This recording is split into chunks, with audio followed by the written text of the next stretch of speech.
Торжественную церемонию открыла Сыктывкарская школа мажореток. После на сцену вышли ведущие. Ими стали студентка 3-го курса Института педагогики и психологии Юлия Бутарина и ученик 2-го класса 36-й школы Дмитрий Цыбенко. Ребята подробно рассказали зрителям о конкурсах, испытаниях участников и критериях их оценивания. А как же выбрать лучшего конкурсанта? При определении победителя конкурса учитывается сумма всех баллов, полученных по итогам всех туров. Далее на сцену вышли конкурсанты. Всего в профессиональной борьбе поучаствовало 12 человек из 6 структурных подразделений. Это представители институтов, гуманитарных наук, иностранных языков, социальных технологий, естественных наук, точных наук, информационных технологий и Института педагогики и психологии.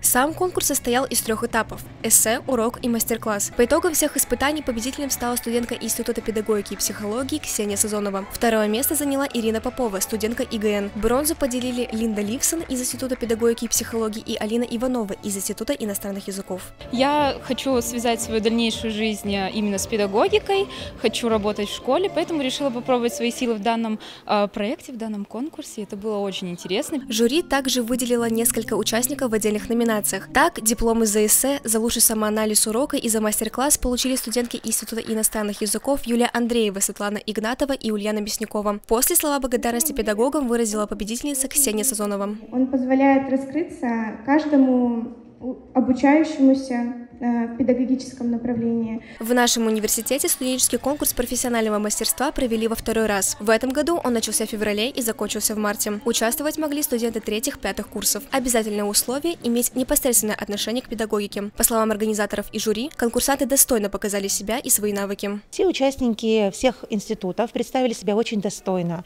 Были очень хорошие разработки уроков, самоанализ уроков был очень хороший. Также я была жюри на 3-м этапе, на мастер-классе, и на самом этапе мастер-класса тоже были представлены хорошие проекты, где студенты уверенно защищали, и у членов жюри практически не возникало вопросов по материалам. По указу президента 2023 объявлен годом педагога и наставника. Именно поэтому в завершении концерта вновь прозвучали слова благодарности всем педагогам и жюри.